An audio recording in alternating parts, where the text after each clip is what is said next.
odds? Hey. They got a cool bar in the lobby. I heard it's sick. They don't play music, though. Did I just say sick twice? Yeah. Who the fuck do I think I am? I heard it's dope, bro. Fucking dweeb. Ugh. Sorry. All right, I'm hanging out with Bieber. I don't know any cool kids. No, my asshole's fine. Well, you're the one saying it. Who's a young kid? Who's cool now? Who's cool? Like, who's the cool kid reference? Chalamet? I don't know if he's even He's that even young. 30. I'm talking like He's about 30. 19-year-old cool dude. We're too old to even know who's cool. Wow. Yeah, I don't know. Let me call Kevin Spacey. Who's the cool kid? Oh, no, Macaulay Culkin? That kid's cool. So then, flew to Chicago, did 3 at the Den, drank all. The Den is amazing, by Den the is way. sick. Unbelievable. Den is sick, dude. One of the great...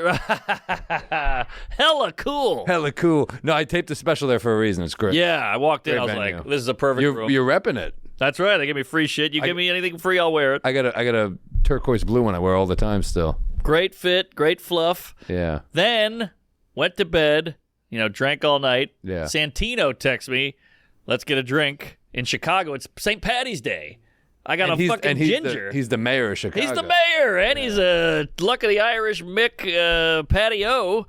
So we hit the town, and then we did Adam Ray's thing, and then we drank there. Then we went to an after party and drank there. It was just He always does an after party. always. It was a hell of a night. Any big names show up for Ray? Chevy Chase showed up, That's a big one. and then it was just me and Santino. So not really. That's pretty good. But I don't know if I can say much because I don't know when it comes out. But Jeremiah did Baron Trump. Oh, yeah. And it was huge. He came out on a bird scooter. I mean, it was gold. Slick back hair. When I did theirs, he came out on a skateboard as you. But yeah, he asked me to do one in Dallas, but it was after like a 10-day road stretch, and I was like, dude, I'm cooked. Yeah. These long bus runs, by the end, there's just nothing left. You guys, No. we have a special guest in the studio. Oh, really? Is there a camera on our special guest? Yes, sir. Hello, can you hear me? Hey! Look at this. It's Triumph, the insult comic dog. Yes, isn't that exciting, everyone? Hey, what accent is that? Who cares? Seriously. Sounds Been almost like doing this Eastern shit Bloc. for 30 years. All right. No, I'm here. I'm here to, because the Jew up my ass isn't quite enough for you guys. Tell that to Elon. He's here to plug a charity event, and as if that should be enough. But no, Is we it- need the dog. We need the 30-year-old act from We Conan. love the act. What? We love the dog. What was we the love benefit? We love you. So this is, I'm like the bartender. We're trying to make, the network called in and they said they want the show to be more like Andy Cohen's. So I'm like the bartender. So the show Bravo. is just like a Bravo show, only gayer now. Well, I'll do some hair of the dog. Hair of the dog. What did it be? How about Bodega Cat? Yeah. I love it. See, I got the plug-in and everything. Yes. Nice to see a dog and a cat getting along. Always, but I'll tell you what, though. I love cats, but never let a cat give you a hand job. Oh, really? Really? The Yeah, claws? trust me. Not What a about good those idea. beans? on Not their a good feet? idea. Mark, but you guys are great. You guys are great. Now I'm getting to the prepared jokes, but you guys are great. Oh, you prepared Two something. great comedians who definitely know which strip club has the best brunch. Is that a joke? It's technically a joke. Okay. I like it. Here we go. Now, Sam, I don't know. I'm a little worried about Sam. Are you angry at me, or is that just your eyebrows, how they always look? You've already gone through 2 cigars. What are you, Bill Clinton? Please don't start any fires with your mind until I've left. I love Sam. No, seriously, Sam, where's the fucking other eyebrow? I got 2 more eyebrow jokes. Bring it on. Holy shit, where are they? You're like Kanye. With I know, these I'm exactly Jewish like zingers. Kanye, except, oh shit. Here's yes. Yeah, we're see making why it Conan an was edit there. canceled. We finished about the eyebrows, then Yeah. a smooth transition. Sam, so seriously, Sam, is it true that when you die, your eyebrows will float away and find the next worthy host? That was worth the wait. Wasn't that worth the wait, ladies and gentlemen? This is lowbrow. I love They're this good. show. You guys are like if Joe Rogan traded all his money, fame, and following for a Jew fro. I'm just glad I could be here to make the episode somehow even more Jewish. Please. Yes, So a little ad now for your sponsor, the Wailing Walmart. Oh my God, who wrote that one? Jesus Christ. Is there a greeter? Is there a greeter? I thought Sarah Sherman was going to be on. I had 6 She Sarah bailed on Sherman us. jokes. She heard hit her with a joke anyway. Yeah, Sherman. Well, Sarah's like, I love her because she's like an innovator. She's the first sketch comedian who wears her costume off stage. You see. That's good. Usually, I like it. Usually, she's a sketch comedian who looks like she's not in a sketch when she's in a sketch. When Right. she's not in a sketch, okay, you get the idea. You guys good? Is it weird? Let me ask you, is it weird interviewing a ridiculous puppet who isn't like the mayor? You see, little political joke there. I like it. I got a few left over from my appearance on Rosanna Scotto. Would you like to hear? Oh, yeah, let's do it. Who's that? Oh, Rosanna. I was on Good Day New York last week. These are great. Oh, okay. Rosanna, just which one of you wants to play Rosanna? I'll be Roseanne. Okay, Rosanna, what the fuck is with your eyebrows? No, that's a pre-written one, just a coincidence. Rosanna, seriously, Rosanna, it's so great to be on a new show on Fox that isn't just demanding that we pardon John Wilkes Booth. Rosanna, you're so much better. I love you, Rosanna. You're way better than Live with Kelly and Mark. Your show. Do you know how bad the show has to be for Ryan Seacrest to walk away from it? Good point. Killed on Fox. No, but seriously, let me plug Night of Too Many Stars because that's what the Jew is here for. It's going to be filled with amazing celebrities. Absolutely Who's amazing. going to be there? Oh my God. Well, it's going to be like the Oscars, but nobody has to pretend that they watched Amelia Perez. I've got Jon Stewart, Amy Schumer, Adam Sandler, Susie Essman, Alex Edelman, Sam Morril. Wow, this is really falling off. Sarah Sherman, and then for the sake of diversity, Jim Gaffigan. Lot of Jews. It's a little awkward, because I have a lot of Jews. Chris Rock. We're talking about this show, and Sam is going to be on it. Mark, I would have loved to have you on it. Please. I would have done anything to have you on it, but you're not good. I kid. He's great. No. Seriously, Mark. If it was in my hands, it's out of my hands. I can't make you funny. If I could, in a second, I'd have you on the show. Thank you. Well, luckily you have a great comic like Drew Barrymore on. So that'll... Ouch. No, she's great. We're on great. Hollywood Squares together. Oh. We're on Hollywood Squares together. I love working with Drew, and I love to see her on Hollywood Squares because it means she's not shooting Fever Pitch 2. All right, you've been a great crowd. Yeah. Hope on. Killed it. That was awesome. Oh, heads up. Jesus Christ. WNBA over here. Man. That was killer. Hey, well done. You still got it, Smigel. Oh, my God. So 90 Too Many Stars. Everybody. That's going to be awesome. At the Beacon. At the Beacon I'm pumped, Theater. dude. One of the best rooms in the city. I have a great memory from when I did it last time, and I think I closed on a dead baby joke, which was probably not the best choice. No, it was hilarious. But I got off, and I remember seeing a look of horror on Steve Buscemi's face. And then I looked over and saw a look of horror on Harvey Keitel's face. You managed to horrify Harvey. Yeah. That's Bad Lieutenant. Yeah. And then I turned to my left, and I just saw Paul Rudd, and he was like, Hell yeah. I was like, Saved by Rudd. For the record, that might have just been Buscemi's face. I might have, yeah. His default fate Yeah. appears to be. No, it's a huge event, and it's for a great cause. So that's really cool. I don't know. Was it autism? Really? Yeah. No, it's for autism school. Oh, well, thank you for the money. Autism schools, services, programs, and it's my wife and I started it like 25 years ago when everybody was just focusing on curing autism, and we couldn't get our kid into any kind of school that was helping him because there's such a shortage of schools. And then we realized, like, Jesus, people who don't have dog puppets have it even harder. So I knew everybody in comedy, and I figured, Jesus, I'd be an asshole if I didn't do this. So, Here. Boy, cool. And then Jon So we did one at Roseland, and I didn't know Jon very well. I had like Adam and Conan were my friends who were like kind of anchoring it, and I had a lot of SNL people on it. But Jon was on it too, and Jon asked me a million questions. He just walked over to me at one point, just wanted to know. He was so curious what it was like for parents, and at one point I was telling him, yeah, we're thinking of maybe trying to start a school with other parents. Try to raise money. He said, I'll just let me know. I'll host an event for you. And he did, and we were able to start a school. It ended up not being a great place for my son, but it helped a lot of people. And then Jon just went to Comedy Central where he was doing the Daily Show and said, I want to have this on Comedy Central. Wow. All right. And then it became a regular thing. Hell yeah. And Comedy Central went to shit. Yeah. And so now we just do it at the Beacon Live. Hell yeah. Even better. Even better because people get to do stand-up and not have to worry about burning their act. Yeah, it'll be point. fun, man. It was fun last time, and it's awesome you do it.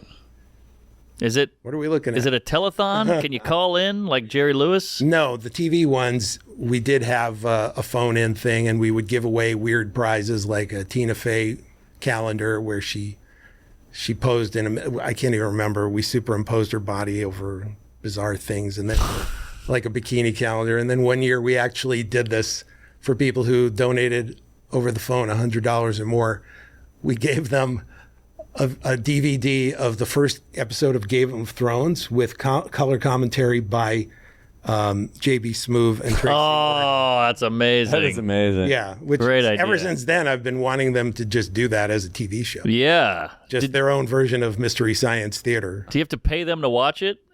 Because they got to do that, right? You actually have to do it. The creators of Game of Thrones donated the rights to, like, is that what you mean? No, I mean, like, do you have to pay Tracy Morgan, like, hey, can you sit here and watch this for an hour? Oh no, he's like my old SNL buddy. He did it for free? Of course he did. I was about to imitate him, but he threw up at the nickname.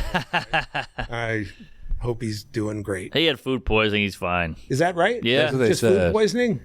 That's what they said on the news. Oh, good. Oh, okay. He'll be fine. Because I don't know. I heard he had like a kidney transplant. I don't know. Oh, he was eating pussy. What? He's going to do 10 minutes on it now. Of course. He's going to sell out from that. Yeah, he's at Conan's Mark Twain Award Sunday night. Is he? Yes, Oh, my God. beautiful. Is he receiving or just doing he's going to be stealing it from Conan. Yeah. Oh, Conan's doing it. Hell yeah. Conan's getting the award, yeah. It's about time. Yeah, he crushed at the Oscars. Killed it. No, it's really good timing. Because if anybody had any doubt of how great he was, Did you write on just that? fucking, I had one idea that I called in. Hell yeah. Can we hear it? It was the section where, Lithgow? no, Dune worm? no. Ah, that felt like a you. It felt like a me. It could have been, but no. So I had heard that they were struggling with how to handle the LA fires, and there was a lot of talk going back to January. We got to address it. So I suggested you have firemen come on, and then they tell incredibly rude Golden Globes style jokes. That's good. Yeah, that was great. That are too offensive for Conan to tell. And that they're protected because they're heroes. But I didn't write the jokes, but yeah, that was the idea. It's a good idea. Isn't it crazy? The LA fires, billions of dollars of damage, people lost their homes. We've already moved on. We're like on to the next thing. No one cares anymore. Yeah, we don't live there. Well, I mean, I'm just saying the country feels like it's like, Yeah. we've already had 3 fires since The then. country's attention span is just laughable in general. And Yeah. if they had any attention span, global warming would be a huge thing on everybody's mind. Yeah, I guess so. I mean, think about like a couple of summers ago. Remember when New York just fucking had the orange sky in that? Oh, yeah. I was days? out of town for all those days. Oh, you were? And whenever something bad happens in New York and I'm out here, I feel like a traitor. But Those Canadian wildfires Yes. spread Yeah. so far that the sky was orange. Right. Yeah. People were wearing masks again. that's why we brought the tariffs, because they fucking I thought, oh, finally people are going to give a shit about this because now it's affecting the East Coast. Sure. But that. no. Well, you know who hasn't piped up is Thunberg. She hasn't said a peep about the fires. She's moved on. What? That was her whole thing, was the environment. She would take a tugboat. you from go where the Sweden. money The is. environment is so 2020. No, I don't know. I don't know what to say. It's like I thought that would do it. It's and then they thought maybe the LA wildfires would do Yes. it. But they're so brilliant at changing the subject. They made it all about the depleted fire department and the depleted. Right. And one of them was a lesbian, goddammit. I know. All these dumb side issues that, just distract you from what's really going on in the world. It's, This unavoidable fire happens, and then everyone's like, the fire chief's a lesbian? yeah, I know. This is crazy. No wonder. She don't know how to handle a hose. Global warming, here's the statistic. She's a lesbian. No, there could have been things I'm sure done better, but yeah, it is hilarious that that's what you find shit to get outraged about, right? Yeah, but your point, you're right. There are definitely things could have been done better, but what always drives me crazy is that they always turned it into an either or. You can't be both. Right. God forbid it's like both mental health and gun control. No, it's always like, it's not the guns, it's our mental health problem. Right. We got to get to the source. Like, By the way, how many Maybe people we do you can do think are both. mentally? How many people do you think in this country are mentally ill? healthy? It's got to be 78% 78% healthy or unhealthy. Yeah. I mean, if we're really getting down to it. But abusing a gun unhealthy, that's probably a Yeah, that's a 75%. It's a spectrum. But you're right. It's a nuance. Nuance is the new N word. No one wants to. It's all good or bad, black or white. And I love saying it. Exactly. You said you had a great Pacino story before we were on air. I got a million stories. I could talk about. You've written on everything. SNL, Yeah. blah de blah. I'm very old, very very old and accomplished. What happened with Pacino? Well, Pacino, I got to do. If you Google Dunkacino, That was you? yeah. Dunkacino. People don't even know it's from Jack and Jill. Yeah. It's from a movie. There are a lot of people who think that Al Pacino literally did a commercial for Dunkacino. The whole movie. You never seen this? No, I stayed away from Jack and Jill. No offense. I know. I understand. It did great in the box office. Al Pacino! It's not Al anymore. It's Dunk. Dunkacino? Don't mind if I do. What's my name? Dunkacino! It's a whole new game. Dunkacino! Holy shit. You want creamy goodness? I'm your friend. Say hello to my chocolate blend. Attica, ooh, I lucky like. This whole trial is out of sight. They pull me back in with hazelnut too. Caramel swirl. I know it was you. Everyone. Oh, wow. Pacino. Can't Good get enough of dance. my Dunkacino. Kids from 7 to 17 lining up for my Dunkacino. What's my name? Dunkacino! Dunkacino. Yeah. And boom, there you have it. It's actually 32 seconds, That's so I the gotta end. lose 2 seconds. Maybe you. How did you pitch this to Al Pacino? Well, there's a whole movie about that's the thing. It's not a real commercial. It's a whole movie about Adam Sandler's in the ad. He runs an ad agency, and I think to save his job, he needs to make a big splash. So he had at the same time he has a sister, also played by Adam Sandler, Aha. Don't give it away. who wants to. Well, 2009. I think pretty much everyone's seen this movie. Spoiler alert. No, so he brings his pain in the ass sister to a Laker game, and Al Pacino, because he hears that Al Pacino's going to be there, and then Al Pacino's way more interested in his sister, Ah. and then there's Comedy but ensues. eventually he does the Dunkacino commercial, and then it was just put online, and everybody, a lot of people thought it was just a real commercial. But yes, my job on that movie, I didn't write the movie, but I came in to do a rewrite that was mostly just about Al Pacino's part, and then he asked me to work on the set whenever Al Pacino was on set. Oh, hell yeah. So I got to be, I don't want to use the term babysitter because he's not a baby. He's a brilliant. Handler. I don't know what I was. I was Al Pacino's. He's not a baby, but he's still having babies, which is That's weird. true. Yeah, that's Baby true. maker. But I would get calls in the middle of the night. Robert, it's Al. I had a thought about the movie. What if my guy dreams of being Don Quixote? What if Al is the part that he's never gotten to play is Don Quixote? We'll talk about it tomorrow. I love that he's approaching it like it's Dog Day or something. Right. Yeah, right. Right. No, but he's like going for the comedy of it, like that Al Pacino has this dream of playing Don Quixote. Has he ever done a comedy? But we actually put that in the movie. It was actually, it turned out to be a funny idea. And he was like the most fun actor I've ever worked with. Whoa. You would think that this would be like total slumming for him. Yeah. I'm just doing it for the money, whatever this shit is. But no, he made Adam and me and another actor, I can't remember who, he would make Adam do like script sessions with him where we're going to read the part and then we're going to improvise and we're going to learn about the character. And we would go to his house and they would go through the lines and then he would like riff. And then he would lecture us afterward. You see what happened there? You see what happened? I'm sorry for the, let's get Bill Hader in here. The rest of this. We couldn't get him. No, but it was hysterical how into it he was and how much fun he was and enthusiastic he was about doing this movie. And then at one point we had dinner with him and he said, it doesn't matter what the movie is. You always approach a movie as if you have a chance to win an Oscar. I don't know about Jack and Jill.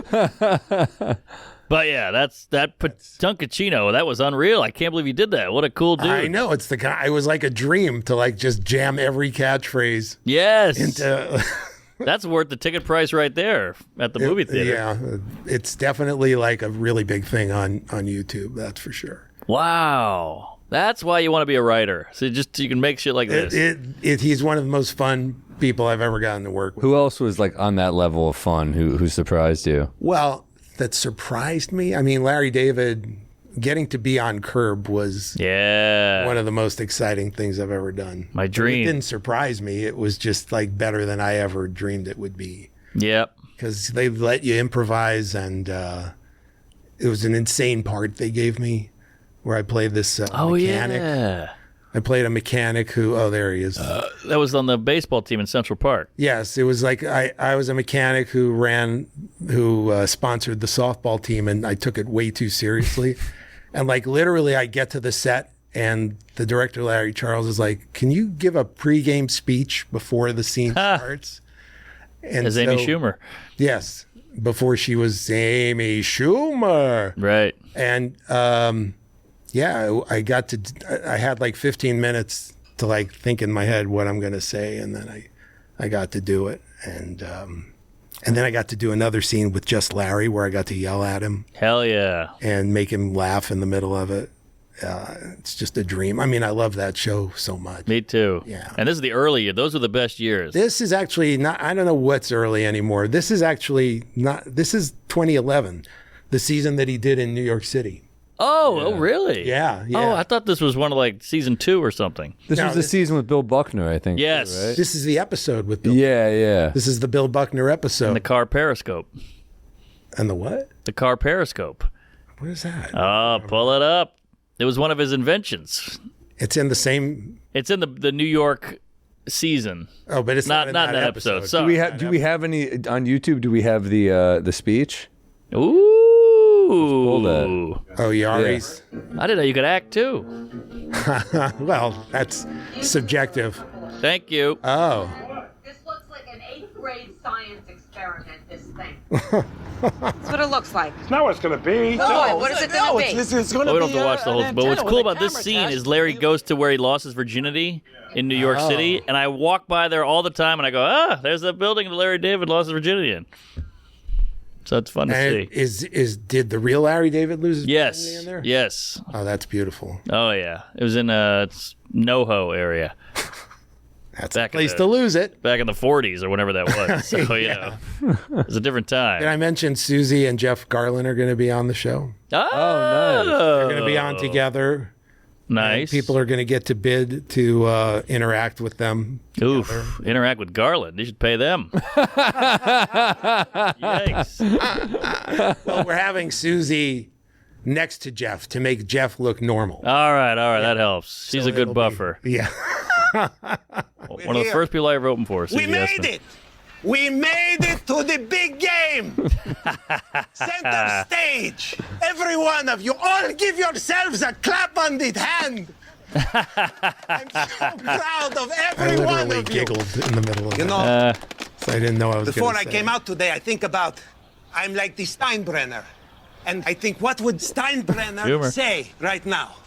He would say that when you put on this uniform with my name on it, there is no substitute for winning. No substitute. Or you hit the deck. So we're going to go out there. We're going to play this other team. And this is all off the dome? Raleigh's clothes Wow. with their pussy mustard yellow shit uniforms. We aren't just going to beat them. We will grab them and we will fuck their sisters in the. Are you listening? Bring it in. Come on. Fuck these people. Fuck these people. Wow. What a thrill. So you really do two voices, is what you're trying to tell us. You know, it's so funny because he had like every comedian in New York audition for parts. Like there was just one day where Larry, Jeff, and Larry Charles were just looking at everybody who was a funny actor in New York, and they had me read for a completely different part.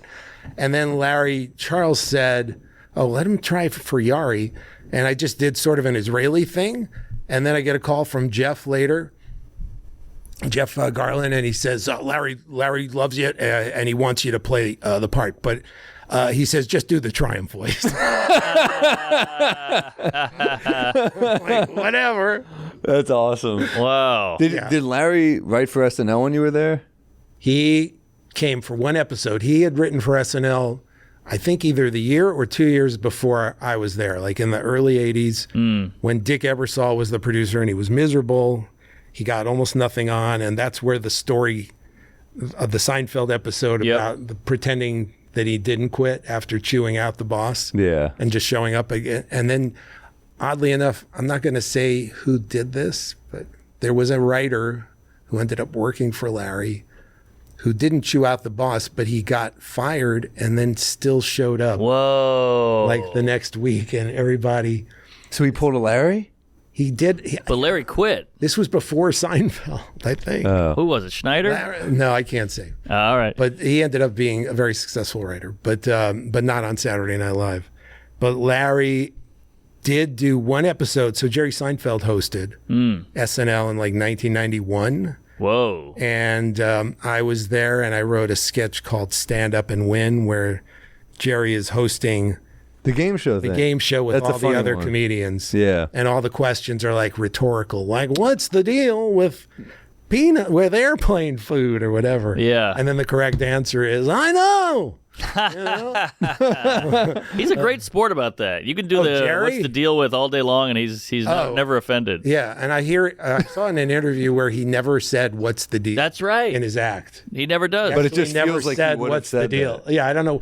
But he'll say like, "What's up with this?" Yeah, Say, or who are yeah, these Yeah, people? but what's the deal? Because years ago, before this sketch, I wrote a sketch with Tom Hanks and Damon Wayans. Dude, this one I've seen. Pull that one up This too is- first. For the writers' room, you're just like, what's a shitty version of a Seinfeld joke? Exactly. I mean, that's like it's so fun it was to write. inspired Yeah. more by, and probably what's the deal? Because that's where I put it in the original Tom Hanks version. Was because I had noticed that there were so many Seinfeld knockoffs in Right. and that's really what I was parodying at the time, less than Seinfeld himself. Sure. So that's probably where "What's the Deal" came, because there were comedians. But who Jerry were- found it very funny. Oh yeah. Obviously, because he played along in this one, and Sandler and Schneider, who were both working stand-ups at the time and intimately aware of hacky stand-up. Oh, yeah. They both helped me write this. Nice. Yeah, and there's Sandler's character after a while. He just gives the same answer over and over, which is, who are the ad wizards who came up with this one? No matter what the question was. Who are the ad wizards? That was a huge trope in stand-up. Who Yeah. put this together? I'd love to be in the room when they came up with whatever, Yeah, powdered exactly, milk or whatever. Does that really ever sink in that like you have millions and millions of people, private jokes are just things that you wrote? Like lines like that were private jokes of me and my friends. Oh, that's so funny. Yeah, I hear people tell me every now and then, yeah, I repeated, and it's a line I don't even remember, to my friend for years. Yeah. You know, like there's a sketch I wrote where it's at a Greek restaurant and Rob Schneider is the lead guy. They're serving gyros and is it about juice? Because this is a private. Like it juice. I have that with my Oh, friend. that was huge. Yeah, that was huge. Yes, You like it it juice? It was huge. It's Absolutely. it's big on the internet. I know No, that, we said but that in school. Yeah. That's so. fucking And the funny. Bears. Was that? Well, that the was Bears. Everybody talked about In that. this climate, it's just nice to hear someone say they like the juice. Like the You don't like it, the juice. He's just watching this like, well, comedians must be insufferable to hang out with. You know? Oh yeah. This is what some people must think it's like to just be hanging out. Now, Somebody folks, made if that you're account. watching, comedians aren't like this at all. They're just really angry and bitter. And they're a blast to Just hate. in their heads, yeah. Somebody made an account because they do comedians in cars getting coffee, and it was like the poor waitresses, and it's a cut of all them trying to be funny with the waitress. You know, yeah. fucking Larry David and Will Ferrell and all these people, and the waitress like, "All right, I'm just trying to take your order. Like, stop fucking with me. Right. I work at a diner. Leave me alone." Louis You Black. guys are fun, and like I'm generally like I kind of recoil when I'm around too many comedians. I get tense. Yeah. Like it feels competitive and stuff, or angry. There's so many Yeah, of sure. them that are just so angry, and I just get afraid to hang out with them. Well, the tough thing with the angry comic is they have to stay angry about everything. Yeah. So you're just on stage, like, have you seen these fucking socks? And you're like, why I know, are you so I mad know. about the Right, socks? right. I mean, Louis Black is a candy corn chunk, and you're like, how can you be mad about candy corn? Is this real? And then how do you Although manufacture that he's every like the bit? sweetest guy. I know, he's a Oh, great dude, guy. We've had him on here. he was so good on this show. Oh, I bet. Yeah, man, we got to get him back because he said he'd drink with us the next. Ooh, He didn't drink with us last really? time, but yeah, we. he dropped a hell of an. And he Epstein would Island finally stuff. stop shaking, I think, if he would No, he should. Yeah. get drunk. Oh, yeah. Got that thing. Yeah, right. He's a jiggler. He's a jiggler. Is that the term? Yeah. that's There's what a stand-up term for every type of comedian. The nemesis of the Rizzler, yeah. the jiggler. That's what Sarah I. Sherman's got that a funny Oh, kind really? of well, just that. I mean, I think she's hysterical on Saturday Night Live. Yeah, but she's she has that so funny. a very funny kind of body movement where she's Yeah. always like Jerky. jerky. Yeah. Beef jerk. Pull up a little Sherman jerk. Oh wait, yeah, don't type that in. But yeah, I like that. You know, who had the best jerk was Jerry Stiller. Yeah. He had kind of a halting way of speaking. Oh yeah. Killed me. Thinking back. Yeah, look at that. Very intentional movements. How major. Where do you buy these clothes? Amazing. A Jew president, he would have been like, we can't go to war with Iran because it's too expensive. She's jerky. Assault Yeah. rifles because they're too loud. What is We that? need Medicare for all. 'cause Hughes Dick my is swinging stomach hurts. around. It's funny how no matter how alternative or wacky you go, it still just comes back to stereotypes. You know, with comedy, it's like it's too expensive. I'm a Jew, whatever. It's you can go like this Right. peak level of comedic intelligence, but it's just That's probably the most mainstream thing she does. That's in her whole true. act. yeah, probably. What those out? Were you at that big SNL thing? Oh yeah. That was That was like a whole weekend. Let's hear It it. was like a destination wedding or destination bar mitzvah. Did you write any of the amazing. stuff? No, I pitched a couple of things that didn't get up. What do you pitch? Still getting shot down, and you're a legend. I'm not. I wasn't part of the writing team, so I was just like calling Steve Higgins and like, Oh, you're "Hey, just annoying what him. if we do? Well, there were a couple of things I thought of, and this is what I do. I sit at home. I'm supposed to be rewriting Leo or something. Yeah. Leo And 2 I hear like with Conan Sandler and hosting Burr. the Oscars, so I'm like, I don't know. Anything to not do what I'm supposed to do. Yeah. So I thought of something for Conan and they used it. But for SNL, well, there are a couple of things. One thing was, I thought it was really funny that Trump and Elon Musk had hosted the show. Oh yeah. And there were so many, that's what they do. They bring back all the hosts, and they're in the audience. So there were a lot of people wondering if Trump was going to be invited or not. I don't know if he was or not, but he obviously wasn't there. But I thought it'd be really funny for James Austin Johnson to either sit in the audience, during Yeah. the show and kind of schmooze with Keith Richards, or whoever, Right. or some other person who's hosted in the past, like, Jeff Goldblum, and like, what was it like for you, or do a thing where, Love the fly. or do, yeah, exactly, or do a thing where they like a pre-taped interview because there've been so many documentaries about SNL. It's been like examined more than World War II, I think. and like where they interview like 2 previous hosts, like Ariana Grande and I don't know, let's say who's a person? Anybody? Tom Hanks. Who's a human? And Tom Hanks, and they're just talking earnestly about, the first time I was so scared, and I walked in there, and that would be fascinating. I was like, Lorne Michaels had begged me for years to do the show, and I was like, is everybody going to be as funny as me? I was worried, for people. Were you there for that episode? I was there for the Trump first episode, not the controversial one. Oh, yeah. In 2016 or 2015, but in 2005, he was the host of The Apprentice, and everybody loved him back then. Sure, I watched it. Yeah, and he hosted, and I actually had a cartoon in the show that required Trump to do a voiceover. So he actually came into the booth and did this voiceover for me, and then the cartoon got cut. But it was a cartoon, I don't know, there was a little commercial within the cartoon about the Trump Cartoon Network, and he was going to make the Flintstones live in a luxurious prehistoric high-rise. I don't know. He was like redoing every cartoon so that it was luxurious.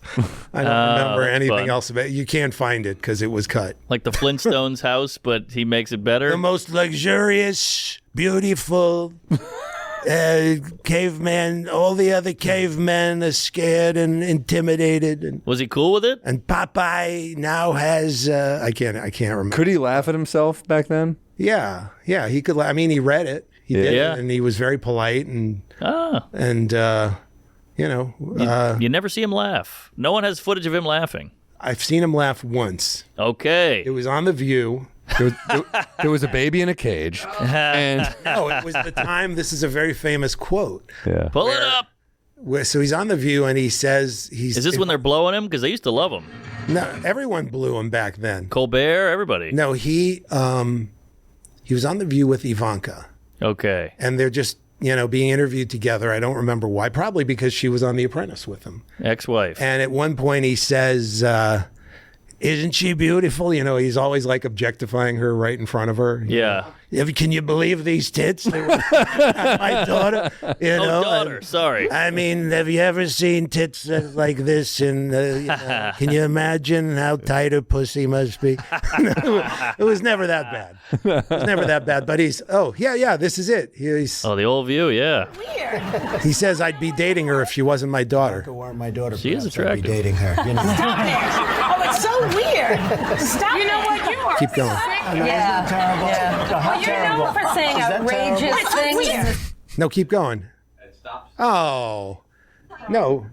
So right after that, Joy Behar says, well, what are you, Woody Allen? Something like that. That's a solid line. Yeah, and Trump laughs his ass off. Really? Oh, Yeah, we yeah. got to find that. I got to see Yeah, this. it's like a longer version of the same clip. Wow. well, the fact that he laughed at that's probably a good sign. Yeah. Oh, yeah, true. Yeah. It's Exactly. way worse to be insulted by that. Right, Exactly. That's a very good point. Here's a clip where it says this is his real laugh from a clip from The Apprentice. Okay.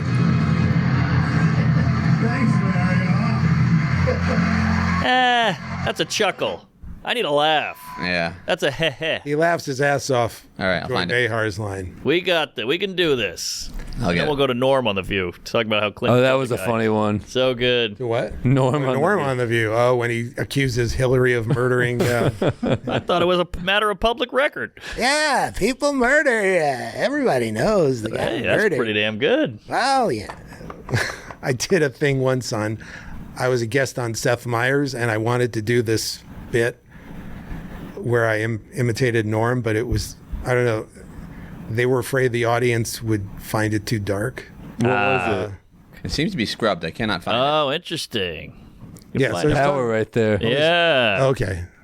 It's going to cut off again. that's it. Oh, it's going to cut off? Yeah, it's 21 only 20 seconds. Yeah, it's not going to make it. It's not. There you go. Whoa! See, and he's that's the hardest Wow, I've never ever seen seen him it. laugh. And he gave her props. He's like, bitch. He can be a very personable. That was his. I mean, that's why he's who he is. Damn. I think I give him credit for like changing politics because I covered. Sure. So when I was doing in 2016, I did a whole series of political specials as Triumph, covering the primaries first. And so I went to Iowa and New Hampshire, and I went to like Ted Cruz and Jeb Bush, and they're all doing these, rote kind of speeches.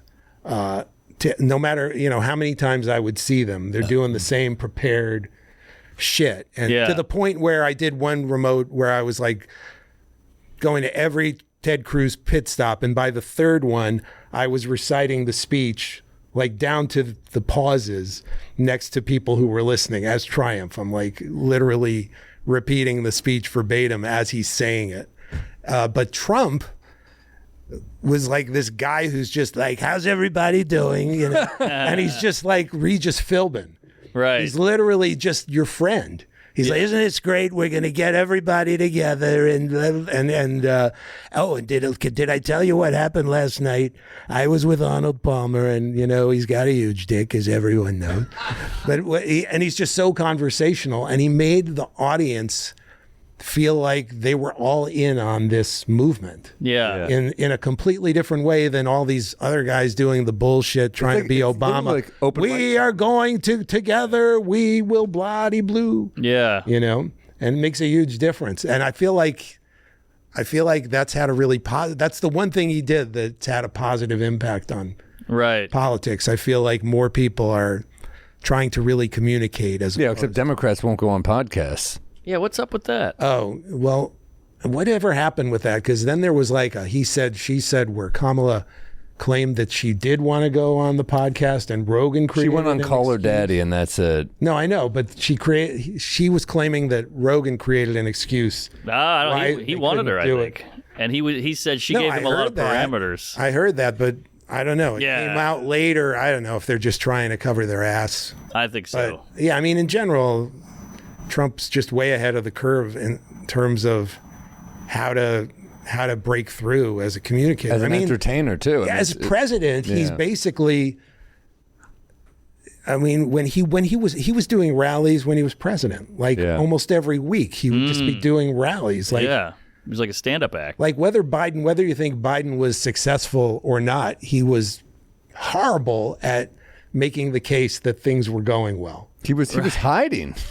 Hiding and I don't know. Falling off bikes. It's so confusing because like I saw him be interviewed on Conan's podcast, and he seemed really sharp. Biden? Yeah. He did Conan's pod? He did Conan's pod. He did Jimmy Kimmel, and he was really sharp on that. And I was like, why are people saying he's senile? This is like the late 2023. And then I don't know. I think he must have declined or something, which is eminently possible, or he just has bad days. All it takes is a bad day, right? I mean, that one debate was rough. He had a couple bad days. Yeah, but most of them were hidden, I guess. Yeah, I think so. Yeah, I don't know. Someone said that was the genius of Trump's insults, is that you'll eventually live up to it. Ooh. So if he's like, sleepy Biden, this, that, and like, there'll be a day where you fuck up. And you're sleepy, or like you get something, or you stumble. People run. It's true. Sleepy Joe. Yeah. Eventually, Ron DeSantis is like, I need a fucking sandwich right into my plan. Right. Remember Trump did the marriage ref? Remember that show that Seinfeld Tom did? Papa? Yeah, Trump did that. Who was he on Tom with? Papa was the host. I think Adam Carolla was the other guest, and maybe Madonna. Trump and Melania were on? No. It was like a panel show. Oh, giving advice on marriage? Yes. What you want to do is get a prenup. It's funny, but I also believe you learn something from it. You're very helpful. People can learn a lot about their own marriage. His show. And maybe that's a good thing. And don't do what I did, whatever that, just listen to my advice and do the opposite. You learn a lot. Did you work with other presidents? Did I? Yeah. I got to do, I wouldn't call it working with more than working at.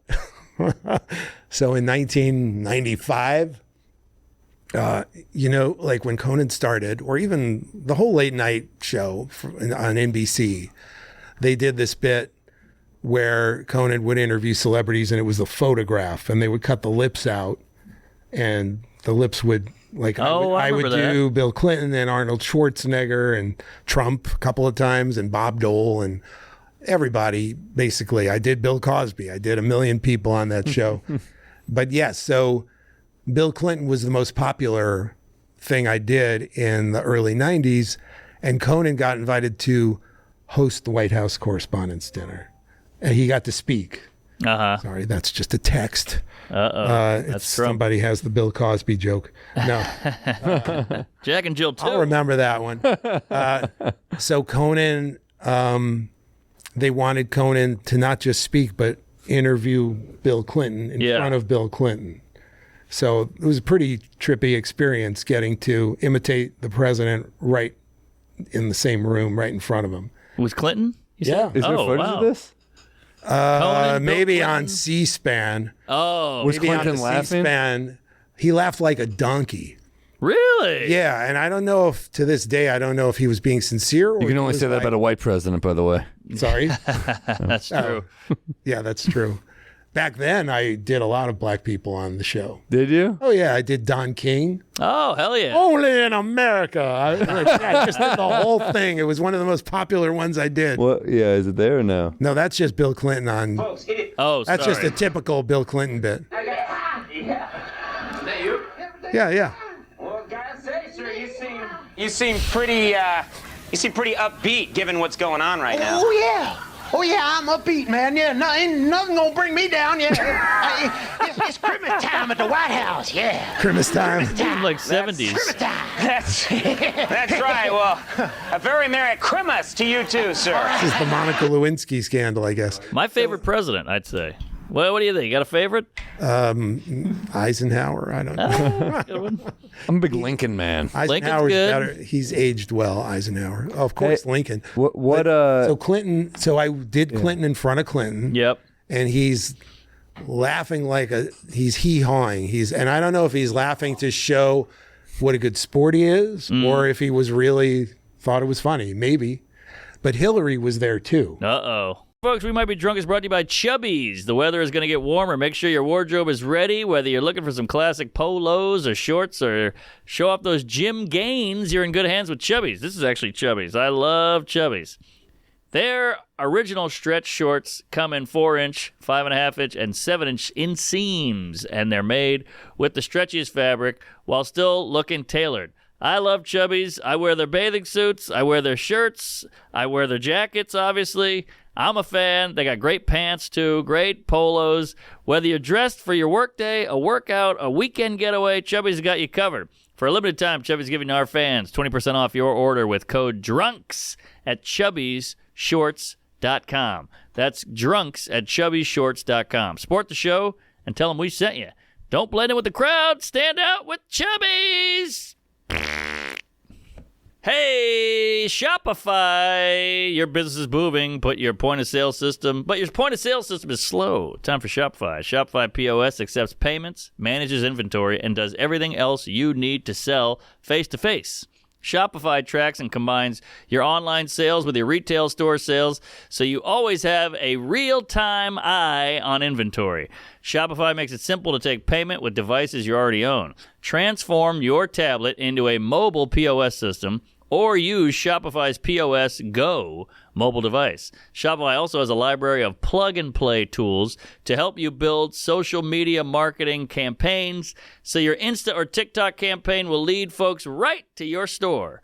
And their award-winning support always there to help you. Shopify is easy to choose. Shopify is the easiest choice.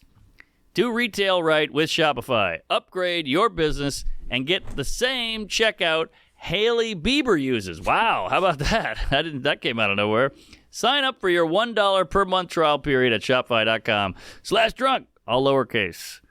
And Hillary, angry, a little more serious person than Bill Clinton. That's what I hear. And we made it a point not to do any dick suck jokes, Jizz. Jennifer Flowers, any of that. Weren't going to do any poon hound jokes. Down. Yeah, because it would be rude to do it in front of his wife. So we didn't do that. But what's left? Well, there was, getting high and things like that, and saxophone. There was. I mean, we made a joke out of the fact that this was on C-SPAN, so I had Clinton start confessing things like, "I inhaled, yeah," and it's all killing because he's like, "Nobody's watching. It's C-SPAN. It's like a tree in the forest." Kind of thing. That's cool that he did it though.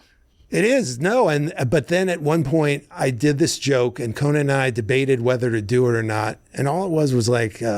He's just making more confessions, and he's like, "Me and Willie Nelson got high on the roof of the Kremlin naked," and I don't even remember what the joke was, but he's just taking it too far, and Hillary just dropped her head.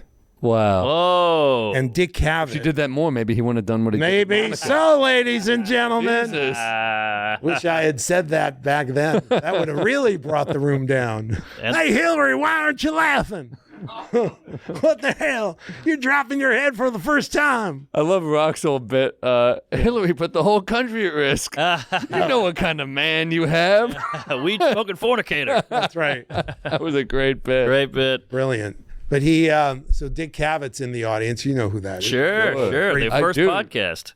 Dude, true? I would say. His old Orson Welles interviews are maybe my favorite. All his interviews on that ABC show. He did everybody. Groucho, John Lennon. There's an amazing interview with him, and it's it's Peter Falk, John Cassavetes. Yes, they're all drunk. And they're all fucking hammered for 45 straight minutes. He just has to roll, and he's such a pro. He's just rolling with them. Yeah. Who's the third? Ben Gazzara. Ben Gazzara. And they're the craziest. Ben and they're Gazzara's all the nuttiest. Fucking they're completely gone. And they're not at all charming. They're just like annoyingly. I don't know. To me, they were charming because did you ever see the movie Husbands? I didn't see this one. It's an amazing movie. Yeah. Cassavetes is one of the great filmmakers. He's great. Falk looks good. Peter Falk, the In-Laws, is one of my favorite. I love comedy. Peter Falk. He's still drinking on the right. You've done it all, and it's over? Is it? Would you like to nominate one who speaks? It's like protect our. It's charming at first, but like 30 minutes in, you're like, what the fuck? Yeah. No, it to me it was fascinating. This is the television I want to see, where everything goes wrong. Yeah.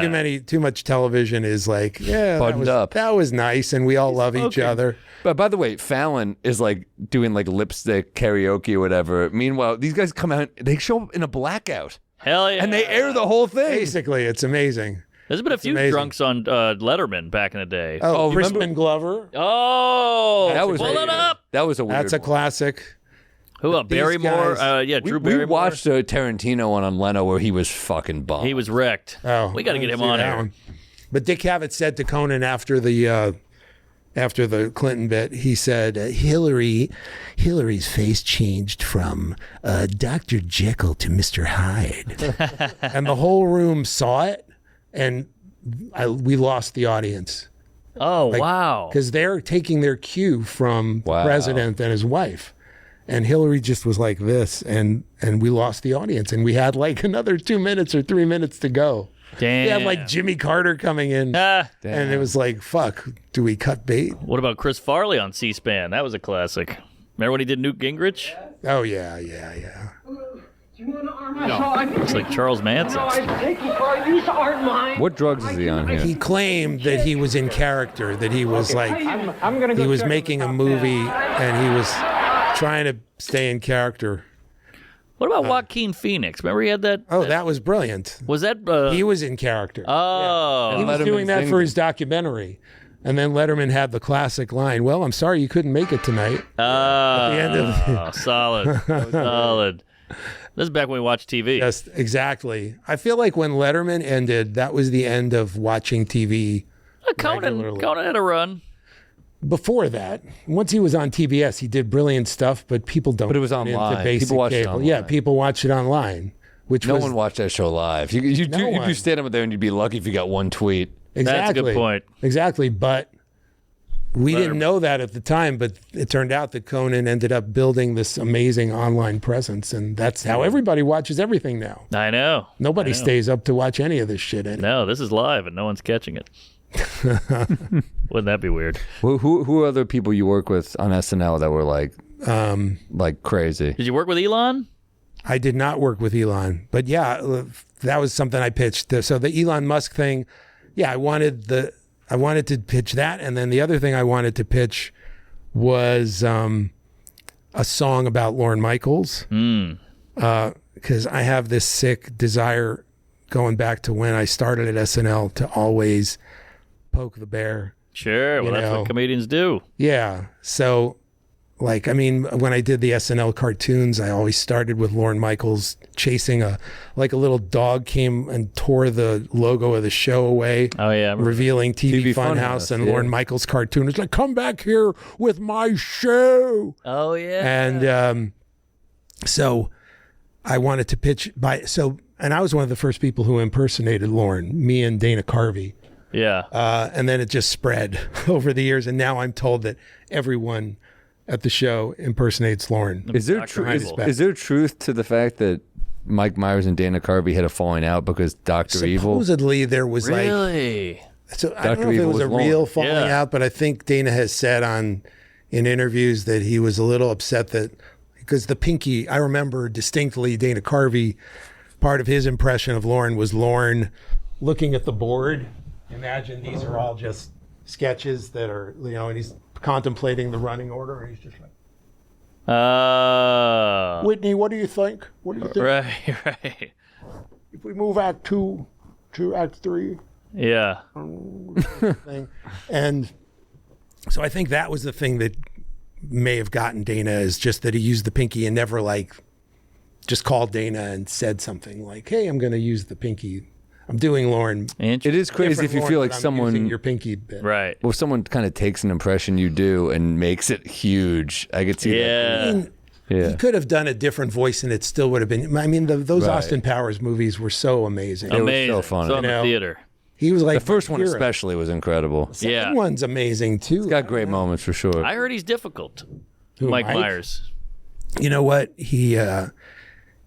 I mean, I've heard I'm difficult at times. It's like people who I could see difficult. I could see hated. I could see not. Do you get along well with Mike? I actually saw Mike at the over that weekend, and I don't know if this is. It's very weird. So I go up to Mike at this. There was like a Friday night thing at Radio City with all the musicians, and then there was a toast to Lorne Michaels on Saturday night in the Rainbow Room. Ooh. That only the fancy people got invited to, and I got in, and I was very flattered that they included me. But I mean, I did work there 20 years, and Mike was there, and I just looked at him and I said, have you ever thought that you could play Elon Musk on the show?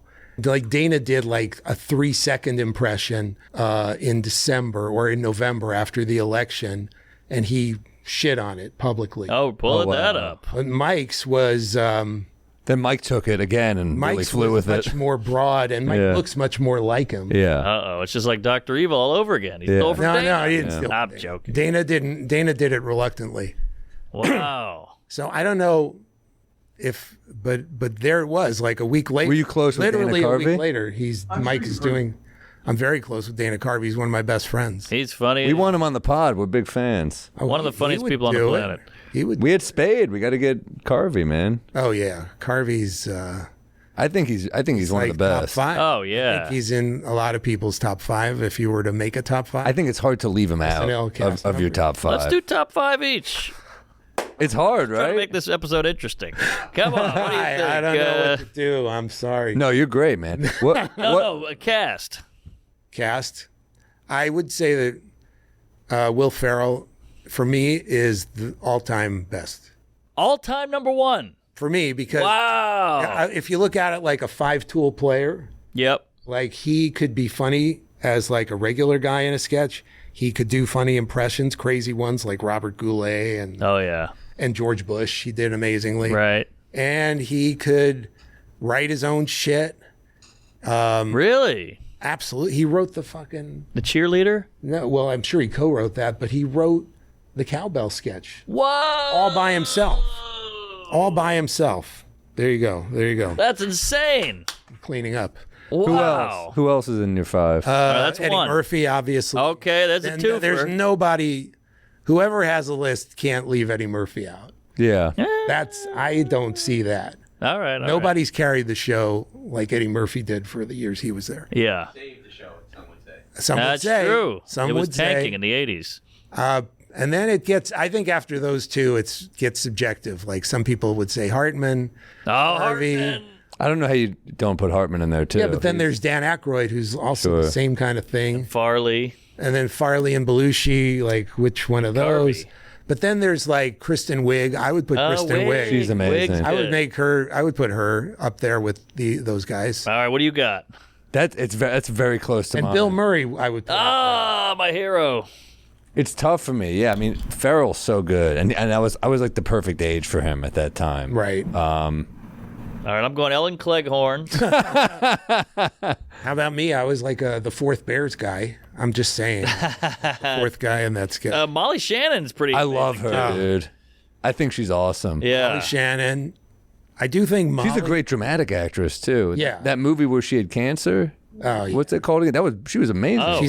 She was amazing on The White Lotus. Oh, yeah. She rules. And people knew she was a great actress when she was on the show. I remember people talking about, like, she just had a depth to her acting that was beyond sketch. Sure. We were at a party at Schumer's once, and Rachel Feinstein and I were like, oh, fuck, we're late for the cellar. We're like, oh, goddamn, Essie's going to get mad at us. It's like many years ago. Yeah. And Molly Shannon just overheard us saying this, and she like sprinted across the street and got us a cab. And I was like, that was like cartoonish, the way she sprinted. She's like, you're going to make it. And we're like, Molly Shannon. She's hilariously kind-hearted. She rules. Yeah. She's the best. I love her. I was like already a fan. I'm like, this is crazy. Damn. She and Sherry O'Terry had an enormous impact on the show. Like they came in together in like 1995, and there was like right in the middle of my time there. And I got to say, like when I was hired, it was like for all the cast was entirely. They looked like they might as well have been, the cast of The Office or something. Right. All white people and dominated by men, and the writing was dominated by men. And there was like an inherent like justification, like, well, more men are public figures and in politics and whatever. Yeah. And there was a perception, I'm sure, among some people that men are funnier. Sure. And then Sherry and Molly come in, and they're just writing their own characters, and they're murdering. Right. And they were the first two to really do that. Just bring in their own character. I mean, Gilda Radner probably did it in the 70s. Yeah. But after that, like, there were a lot of great women, but Tina Fey. That was later. Right. But like those two just destroyed with like, Mary Catherine Gallagher and the cheerleaders. Sherry had like 5 or 6 that, because before that, women would be in sketches that they wrote.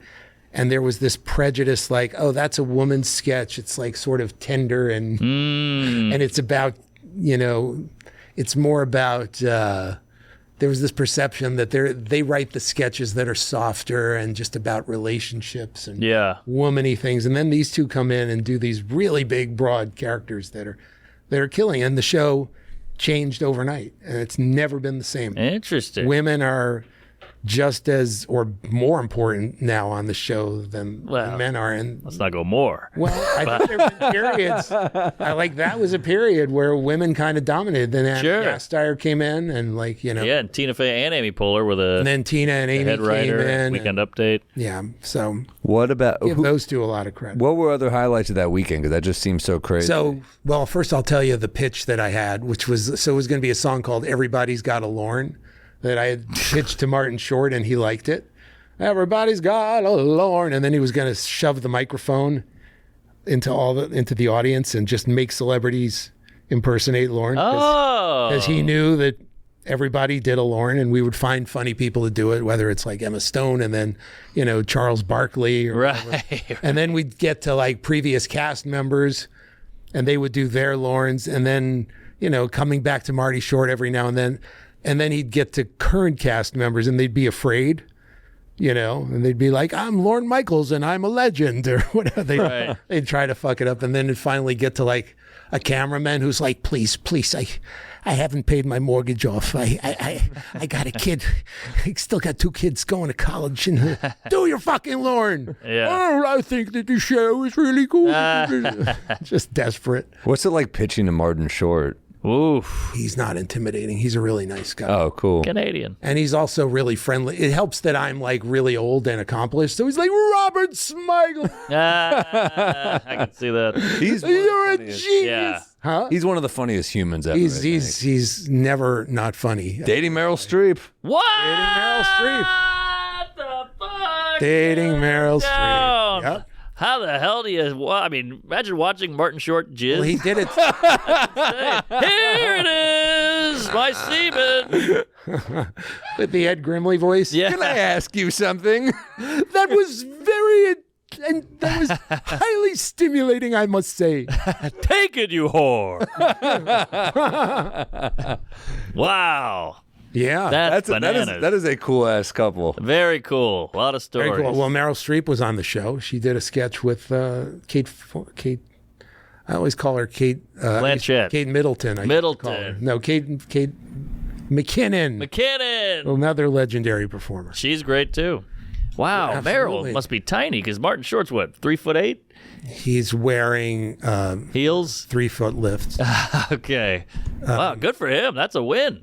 5'8". 5'8". Okay, Yeah, not that's so average. bad. What's No, Meryl? he's the nicest guy. Sweet boy. Yeah, and I know. Who was an Three asshole amigos. that you had to work with? Who's an asshole? Yeah. Oh, 5'6". man. Yeah, come on. There weren't that many. Lorne? I gotta say, Michael Che. Michael Che. Come on. He's such a nice guy. He actually was walking around with a jacket that he got everyone to sign, like at the end of the show. He's just walking around with this, and he's making people sign it. It was so cute because you don't think of Che as like a nerd, but He's a comedy nerd, though. he is a comedy nerd. Oh, He's yeah. a great writer too. Oh my God. Oh, yeah. Such a funny writer. But you know what was really funny? Paul McCartney was like the last guy to leave Studio 8H. Ah. He had closed the show.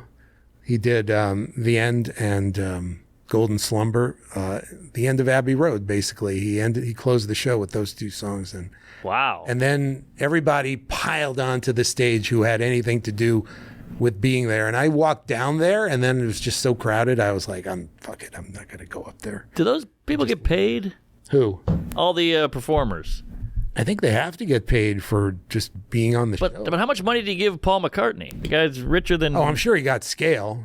Oh, he got scale. Okay. Yeah. Who was the drunkest celebrity that you... There we go. Oh, Jesus. The party was such Rip Torn. Fucking Rip Torn came back from the dead just Oh, before shit. Sorry. I didn't know he died. Yeah. No. R.I.P. Torny. He's very dead. It's been years. Oh, I love Torn. That's a bummer. You were Not torn. enough to follow his What'd you say? I said you were torn. And R.I.P. Oh no. Rip. No, he's I didn't see anybody totally hammered, I gotta say. Damn. It was just a crazy zoo. There was a party afterward at the Plaza Hotel, and they'd like had 15 rooms. Oh, like literally, you could moly. just go, and there were like 4 or 5 floors. What? And there were like 1,000 people in each one. 5 floors of whores. Yeah. Was there blow? It was a lot. I didn't see anything. This Wow. cast has I changed. didn't see anything. No, it was, and there was a lot of dancing. There was a one room of dance. I'm not good at parties. You know, Loud noises. Come on. You're not the party animal? I know, it's hard to believe. But there were eras when you were there that were probably crazy. Honestly, like when I got there in the late 80s, we had heard all the stories about the 70s, and they were kind of like, what's the term when it's like a teaching moment, kind of like a cautionary tale. Belushi had only died like 2 or 3 years before I got there. And yeah, he hired a bunch of people that were literally like office workers in terms of their personalities. They were hilarious, but it was like Kevin and Dana and Phil. None of these people were were wild like that. And then Farley came in. Yeah, he did. And things started to change a little bit. And then what do you remember? Like, how do you remember Farley? Oh, I loved Farley. He's a lot smarter than people gave him credit for. He was treated kind of like... You're worse than Norman. This is crazy.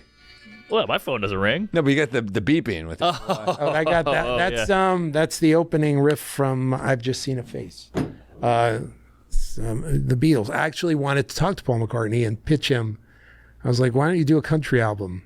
Yeah. Because he's done a couple of amazing country songs. That's one of them. I've Just Seen a Face. And I just wanted him to laugh in my face and say, that's a million people have suggested it's garbage.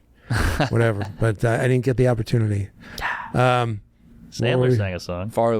Farley, yeah. He was Robert. He was a lot like he was on the Chris Farley show. Oh, yeah. He loved comedy, and he was like, Robert, remember when you did that joke?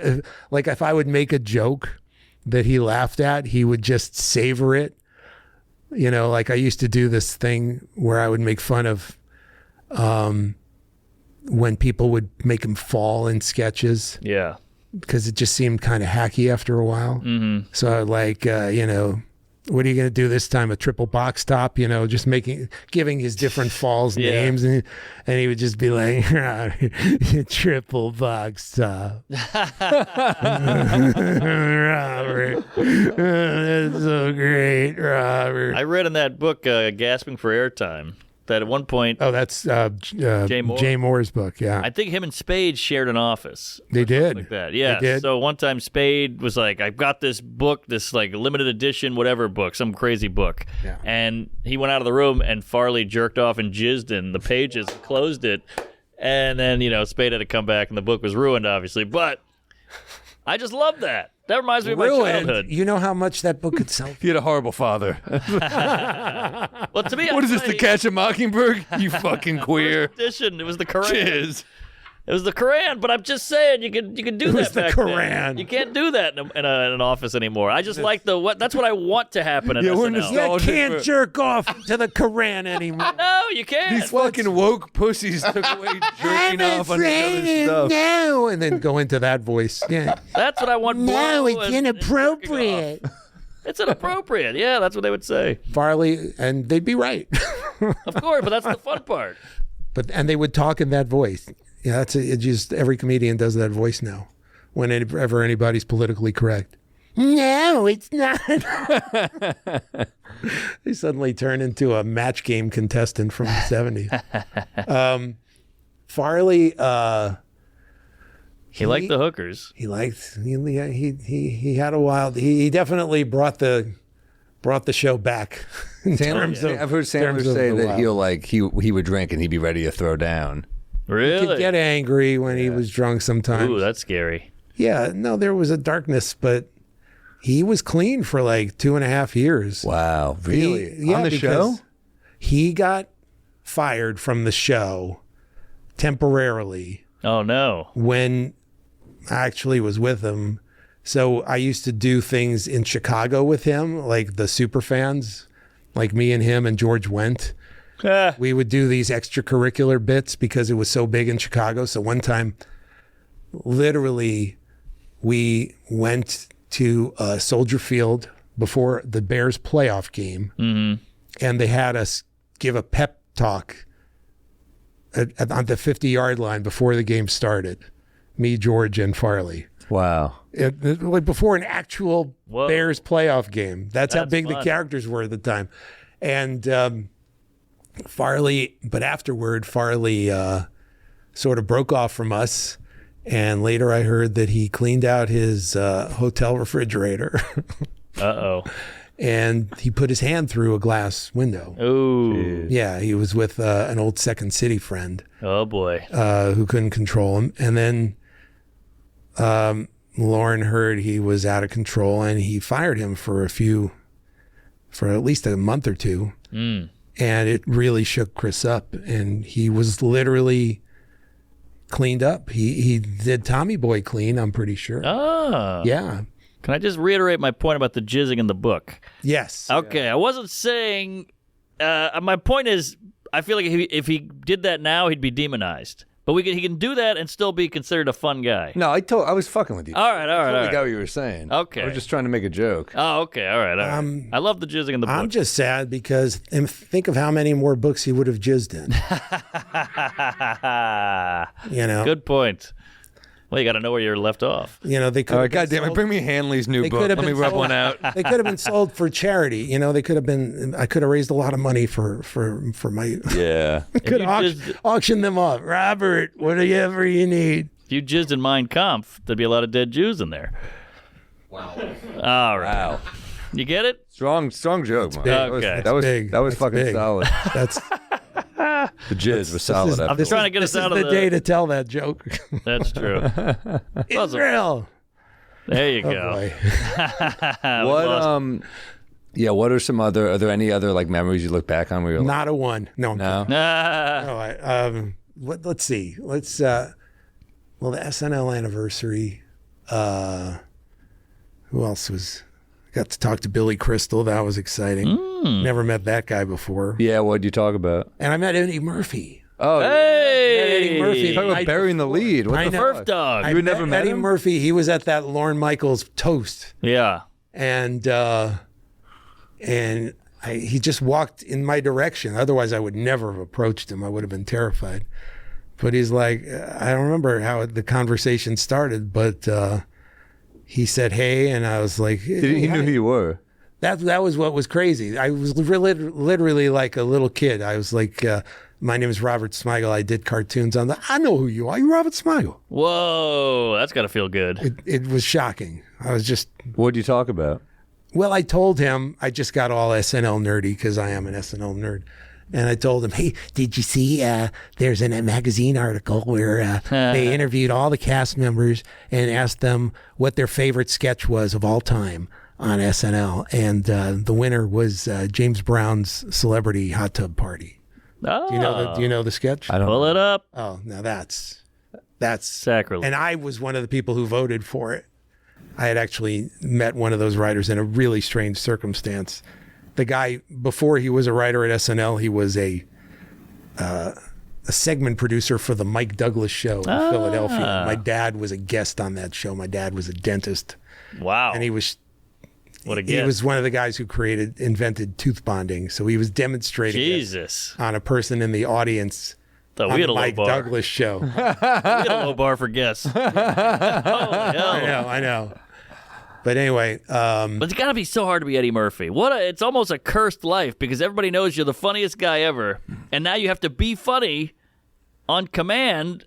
I mean, the pressure. What if you have a bomb? He can't bomb. He can't bomb on the show, and he didn't. He was actually in 2 sketches. He did an okay, great. amazing Tracy Morgan impression on the show. All right. He vomited. And then he did another sketch with Will Ferrell. Him and Will Ferrell, the number 1 and 2, interchangeable. Oh, hell yeah. Working together. It was pretty amazing to watch. I'm going to watch that. But I'll tell you one other crazy thing that I did. So I told you about the Lorne Michaels idea I had.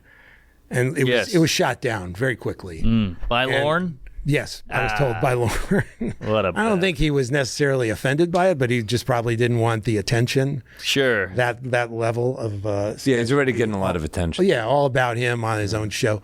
So, but 25 years ago, I was doing cartoons on SNL, and they were very popular at the time. So they asked me to do an anniversary show for the 25th anniversary. And if you want to pull this up, it's insane. It's on Instagram. It's on Triumph's Instagram page. And I did this cartoon, and I just decided to make it all about Lorne Michaels. And because I couldn't help. And he didn't like it? Well, that's the craziest part of it. He pan down. There it is, Lorne. See Lorne? Yeah. What did he say? Well, he had me watch it with him and Paul Simon like an hour before the 25th anniversary. Here, watch a little of it, and you'll get the idea.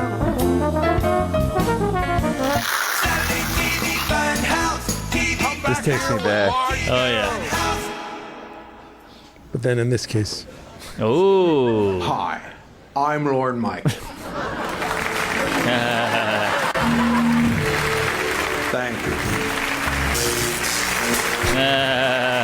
Thank you. Bottom shock. Thank you. Read. You know, I think it was when John and Danny were coming into their own and Chevy came back to host that the show really had that thing of, are we a hit? Now is our... That's great. Cornell and Jimmy Fallon is hot, and that's the show.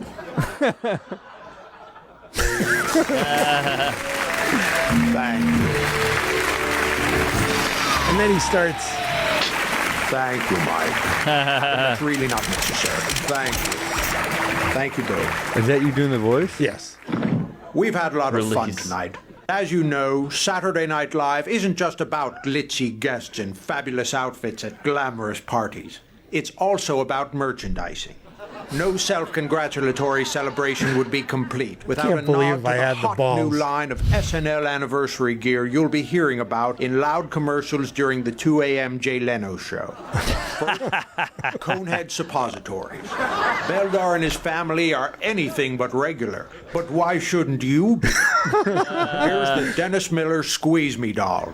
And what about the people who transverse the entire Gadsden purchase with their f***ing turn signal on? What do you think that clicking sound is, ass face? That was really Miller. Chico Escuela's very, very good orange drink. I was in St. Bart's when they approved this one. And if that's not enough, here's a few quick clips from the 45th anniversary show. Oh my God. Available on VHS. We're not worthy. Swing. Still crazy after all these years. Yeah. And So I he- think it was when Chevy... He's like Howard Hughes. Right. Yes, the SNL anniversary is the talk of the town. Then it goes on into a whole song and dance number where he's deciding who gets to sit where, which celebrity, and he's just dancing around with glee and putting all the people from Dick Ebersol's years in the back, and Eddie Murphy and his cat in the front.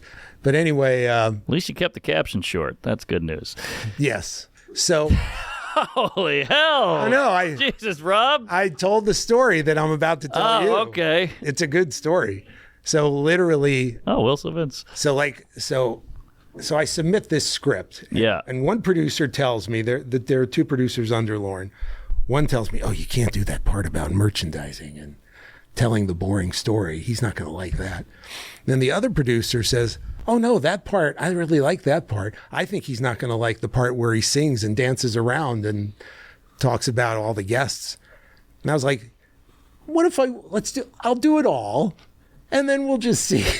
It was like a perfect storm. Yeah. Where I could just say, "Well, you don't like this and you don't like this, but that means you like the other half. Let's just try it." So I make the whole cartoon, and Lauren hasn't seen it, or maybe he has seen it, but and I'm showing it like I show it to like John Lovitz, who makes a cameo at the end, and Paul Schaefer and Lorraine Newman, and they're laughing their asses off. And then I get a call, Lauren wants you in his office. And this is the 25th anniversary show. Everyone's in a fucking tuxedo. Yeah. And I'm being told and so I go into his office, and it's just him and Paul Simon, nobody else. And he's like, "Robert, the cartoon, I'm too close to it. I saw it. I can't judge it. I'm too close to it. So we're just going to play it for Paul." Oh, right now. no. Paul Simon, his best friend. So I'm alone with Lorne Michaels and his best friend. And I'm like thinking, oh my God, like if I would ever have told the 14-year-old me, saw the fucking show and worshiped these two people, the 25 years later, I would be in a room alone with them before this anniversary show, making them uncomfortable. It's just like crazy. A lot of pressure on Paul Simon here, right? Yeah, and Paul Simon, of course, is stone-faced, He can be very serious. And so we watched the cartoon, including that part where it's basically like practically a Paul Simon skeleton in a toupee. Yeah. Singing Still Crazy. And he watches the whole cartoon, dead silent. And then just Lauren turns to him, "Paul?" And Paul's just like, "Well, I didn't think it was very funny, but I did think it was affectionate."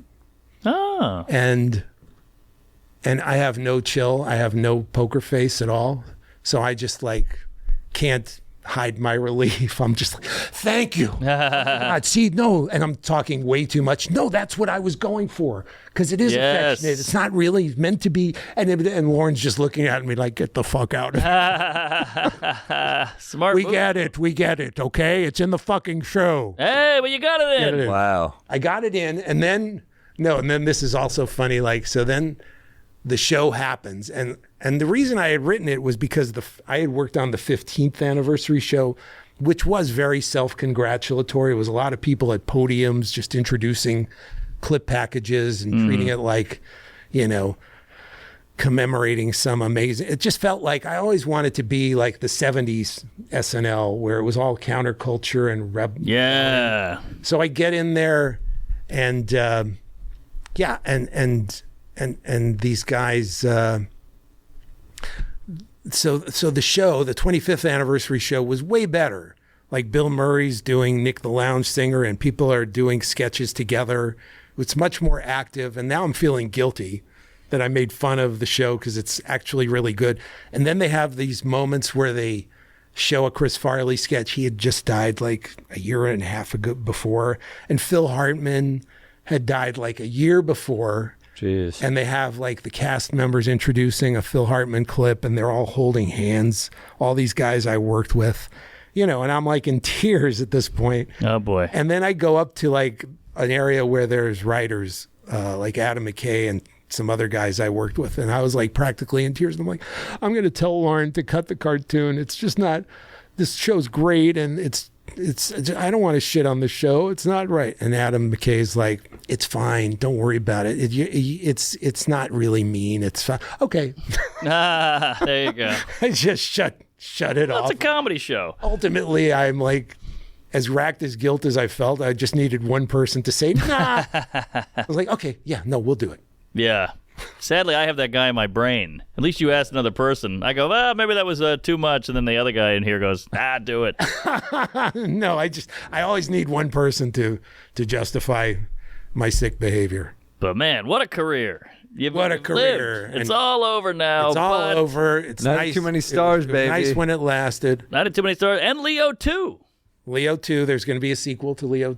Is that out? I don't want to. Oh, God, no. No, but I mean, is that. Take 3. And okay. Sandler and Burr back. Sandler and Burr back. Sandler and Burr back. Sandler. The lizard and the turtle. Yeah, an old lizard and an angry turtle. And a jaded, bitter turtle.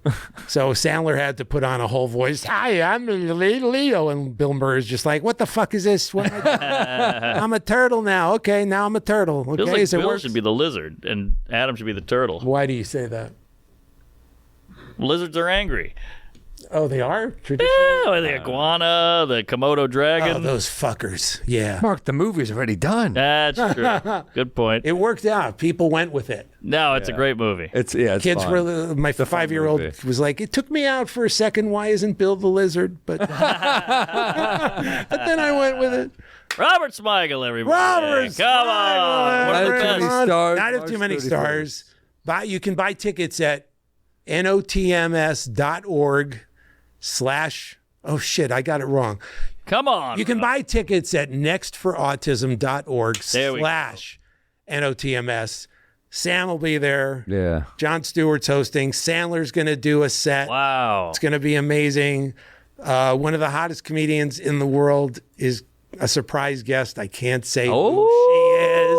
Oh. But she's going to be there. And Judy Tenuta. Judy Tenuta's coming back from the dead, along with Rip Torn. Hey, and it's going to have Amy Schumer and also Chris Rock. Chris Rock's going to be there. Marcelo Hernandez, Sarah Sherman. Please don't make me follow Marcelo. Killer. He kills. The ladies love him. Does he kill? Does he do stand? No, he's Rushes, funny, yeah. yeah. Oh my God. Murders. Oh, I didn't know that. Funny Cuban. Fuck, I'll have him do stand-up. I don't know. Oh, you weren't having him do stand-up? I didn't know he did stand-up. He does great Give him 10 minutes. He'll blow the roof off. Oh, my God. Mark, what do you got, man? Where are you going to be? Hey, coming to Nashville, the Ryman Auditorium, then Napa, California, Santa Barbara, Asheville, North Carolina, Bristol, Tennessee, New Brunswick, Ithaca, Reykjavik. We're going all over the UK. Reykjavik? London, Birmingham. Yugoslavia. Reykjavik was in Glasgow. Iceland. I know, but I'm doing that one first. Oh, okay. And then Belfast, and then we're coming back to Rochester. Hey, ain't that comedy for you? You go to London, you live it up, and you land back in Rochester and get your ass eaten by a fat lady on a rascal. Burlington, Vermont, Wausau, Wisconsin, Green Bay, Eugene, San Jose, Hyannis, Mass. Come out to the Melody Tent, Massachusetts. Auckland, New Zealand. Then we're going to Australia, New Zealand. Melbourne. You better believe Oh, it, that's a Fatty. fun Sydney, one, man. Brisbane. Can't wait. All right, what do you got, Sambo? We got Columbus, April 10th, and Royal Oak, Grand Rapids, Milwaukee, Madison, Des Moines, Iowa, never been, St. Louis, Missouri, Des Moines, Kansas nice. City, Minneapolis. Then we got Phoenix, San Diego, Sacramento, SF, Portland at a late show on a Monday. Don't make me regret it, guys. Seattle, Vancouver, late show. Guys, buy tickets to those. Boise, Idaho, Salt Lake City, I believe, is already gone, but that's a small venue. And Denver, Colorado, and more dates coming very soon. Reykjavik. Hang on, Reykjavik. He's coming. I'm coming. They got a good funny bone there. Robert Smigel, we love you, man. You're the best. Go watch his Triumph the Insult Comic Dogs on videos The on Daily YouTube. Show. I'm on the Daily Oh. Show. And Triumph. Oh, hell Fuck yeah. yeah, dude. Good to have it Going. back. And And on Hollywood Squares. Oh. Triumph is on Hollywood Squares, too. Bodega Cat Whiskey. Yes. Come buy a bottle of BodegaCatWhiskey.com. Bodega Cat. We love you. Follow us both at punchup.live/Sam Morril, punchup.live/Mark Normand. And buy a bottle, guys. It's coming to your town, to your liquor store, but yeah, and follow that Bodega Cat Whiskey Instagram. Let's build that up to impress the buyers. Yes, good call. We got a lot of fun footage on there, clips, our dates, you name it. So yeah, tell a friend, queef it up. Comedy. See you next week, guys. Comedy.